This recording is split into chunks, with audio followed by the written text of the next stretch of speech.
नमस्कार दोस्तों, आज मेरे इस बद्री ब्लॉग्स यूट्यूब चैनल में आप सबका स्वागत है। माताओं को, बहनों को, भाइयों को और जो भी मेरे इस वीडियो को देख रहे हैं उन सभी को ये वीडियो बहुत अच्छी होने जा रही है। आज हमने एक ऐसे टॉपिक पर इसको टच किया है जिसको कहा जाता है पुनर्जन्म। पुनर्जन्म एक प्रकार का विज्ञान है और उस विज्ञान के तहत ही हमारा जो है वो जन्म होता है। हमारे शरीर को जिससे परमात्मा ने, जिस खुदा ने, जिस गॉड ने हमारे शरीर को बनाया, उसने एकदम परफेक्ट बनाया। और इसके अंदर होता क्या है कि जब हम जिंदगी भर तक जिन चीज़ों के बारे में सोचते रहते हैं, जो कर्म करते रहते हैं, वो हमारे मेमोरी में रहता है। तो हमारे कौन से मेमोरी में रहता है? हमारे कहते हैं कि हमारे बुद्धि के अंदर, मन रूपी बुद्धि के अंदर या मन के अंदर या ब्रेन के अंदर रहता है। लेकिन मेरे दोस्तों, जब हमारी मौत होती है, लोग जब मर जाते हैं तो ये ब्रेन भी खत्म हो जाता है। तो कौन से ब्रेन में रहता है, कौन से याददाश्त कहाँ रहती है? तो पहली बात यह है कि हमारे शरीर के अंदर 7 शरीर है, जिसके अंदर एक शरीर और भी है जिसको मनोमय शरीर कहा जाता है।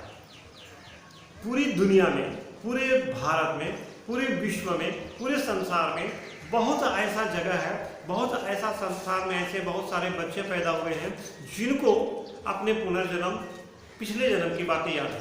पुनर्जन्म होता है लेकिन पिछले जन्म की बातें उनको याद होती है। वो कैसे याद होती है उनको? वो छोटा सा बच्चा, साल भर का बच्चा, 1.5 साल का बच्चा, जैसे ही वो मुंह खोल करके बोलना चालू करता है, तो देखो भारत के अंदर कोई बच्चा ऐसा है जो इंग्लिश बोलना चालू कर देता है, कोई छोटा बच्चा जो है फ्रांसी बोलना चालू कर देता है, कोई फ्रांस में एक ऐसा बच्चा पैदा हुआ जो कि भारतीय भाषा को बोलना चालू कर दिया 1.5 साल के अंदर। और कभी कभी याददाश्त शक्ति रहने पर वो बोलता है कि मैं यहाँ का नहीं हूँ, मेरा जन्म कहीं और हुआ है। ऐसे भी बहुत सारे बच्चे हैं।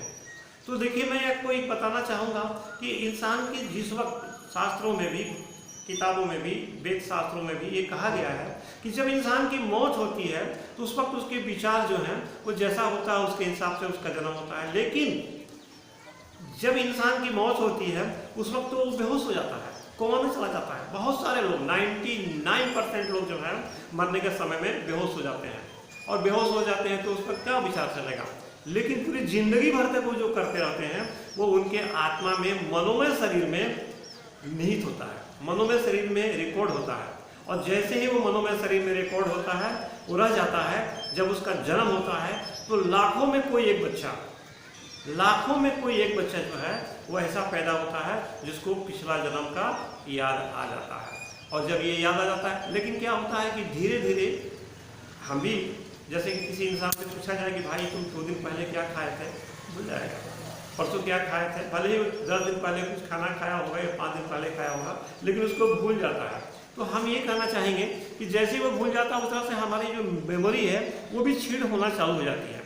और जैसे ही हमारी मेमोरी छीण होती है उस तरह से बच्चे के अंदर भी वो मेमोरी छीण होना चालू हो जाती है। वो पुनः पिछले जन्म की बातें जो हैं उसको भूलना चालू कर देता है।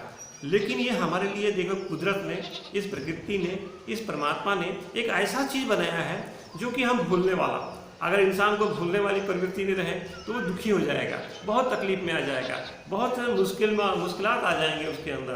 क्योंकि अगर उसने पिछले जन्म में अगर कोई स्त्री से विवाह किया हो और वो भी उसको याद पड़े, पिछले जन्म का कोई पुत्र है वो याद आ जाए, वो भी उसको याद आ जाए, तो वह इस जीवन में सुखी नहीं रह सकता है।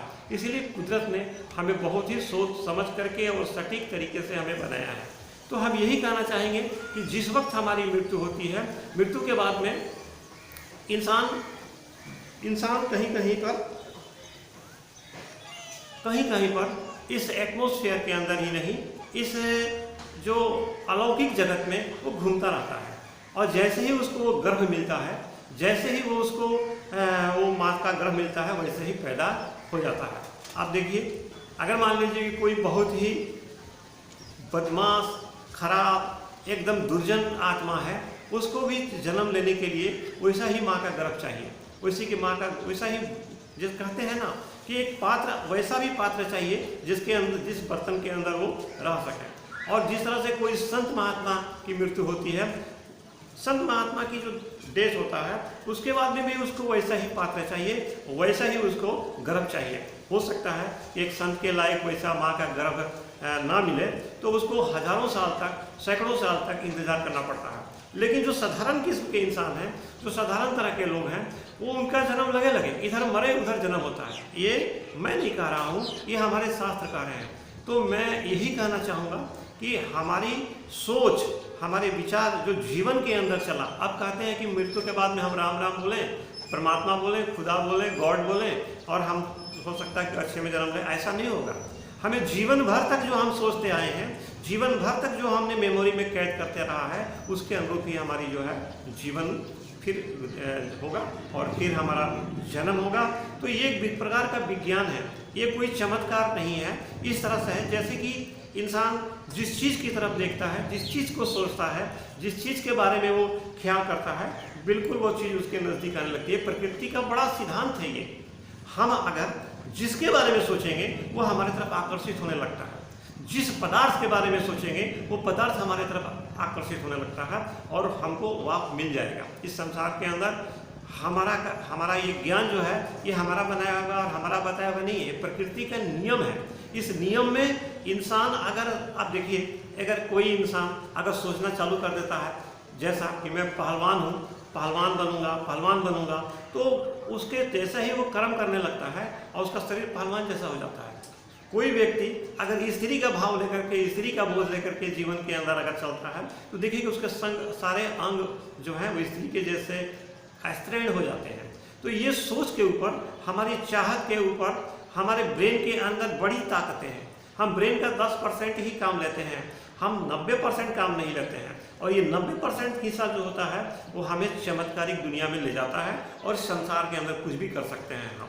इसीलिए हम चाहते हैं ये विज्ञान जो है वो पुनर्जन्म का जो विज्ञान है। आज साउथ इंडिया में भी एक बच्ची पैदा हुई जो साल भर के, 1.5 साल के अंदर अंदर जो इंग्लिश में बोलती है, और वो भी इंग्लिश बोलती है ऐसी जो अंग्रेज जैसे बोलते हैं उस टाइप की, उनकी इसी इंग्लिश अलग टाइप की है। तो ऐसे बहुत सारे बच्चे हुए हैं, होते रहे हैं।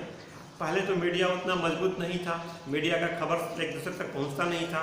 आज तो कहीं Africa, Australia, America, Iran, Japan जिस जगह में भी अगर कोई घटना होती है वो हमारे साथ साथ हमें लगे लगे हमको मिल जाती है।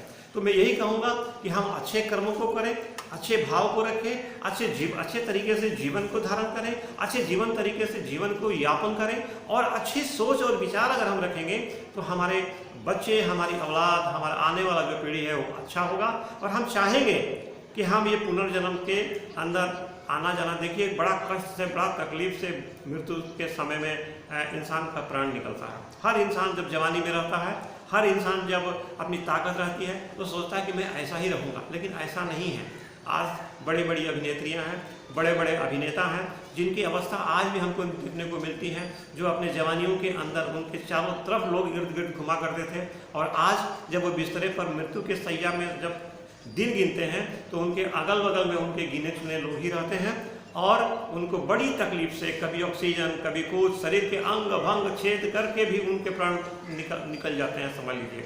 क्योंकि डॉक्टर जो है उनको अच्छा करने की कोशिश में उनको और ही ज़्यादा तकलीफ होता है। लेकिन इसका ये मतलब नहीं है कि जब तक हमारा सांस है तब तक आस है। तो ये पुनर्जन्म का जो विज्ञान है ये हमारा श्रीमद् भागवत गीता में भी बताया गया है, ये हर धर्मों के अंदर बताया गया है। कोई कोई धर्म इसको नहीं भी मानता है, लेकिन हम समझते हैं कि इस तरह की जब क्रियाएं होती हैं, इस तरह के जो बच्चे पैदा होते हैं जो कि अचानक अजूबे से बोलने लगते हैं, तो हमें उनके स्थिति को देख करके विश्वास होने लगता है कि पुनर्जन्म होता है। और मैं चाहूँगा आप मेरे इस वीडियो को लाइक कर दीजिएगा, सब्सक्राइब कर नहीं किए हैं तो सब्सक्राइब कर दीजिएगा इस चैनल को, और इस तरह की ज्ञान की जो विचार हैं वो आप तक मिलते रहेंगे। धन्यवाद मेरे दोस्तों। जय हिंद, जय भारत।